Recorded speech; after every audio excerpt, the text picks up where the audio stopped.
தங்க வாசல். இயேசு கிறிஸ்துவோட காலத்திலிருந்து எருசலேம் தேவாலயம் ஏரோதுவினால் கட்டப்பட்டது.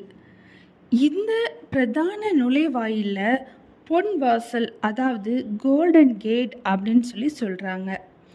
பித்தளை தகட்டால் மூடப்பட்ட இந்த கதவை திறக்கிறதுக்கு ஏறக்குறைய குறைந்தபட்சம் ஒரு 20 பேர் தேவை. இதை திறந்து நுழைஞ்ச உடனே புறஜாதியாருக்கான கூடம் இதில் வரும். யூதர் இல்லாத எல்லாரும் இதற்கு அப்பால் உள்ள அதுக்கு அவங்க செல்லக்கூடாது. அந்த புறஜாதியார் அந்த ஃப்ரண்ட்டில் அவங்களுக்குரிய கூட்டத்துக்குள்ள மட்டும்தான் இருக்கணும்.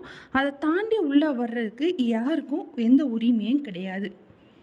இதோட குறுக்க ஒரு 9 அடி உயர ஒரு பளிங்கு சுவரை தடுப்பாக எழுப்பி அதில் கிரேக்கு லத்தீன் மொழியில் யூதர் தவிர வேற யாரும் இதுக்கு மேலே வரக்கூடாது, வந்தால் அவங்க உயிரை இழக்க வேண்டி வரும் அப்படின்னு சொல்லி இதில் எழுதியிருக்கிறாங்க.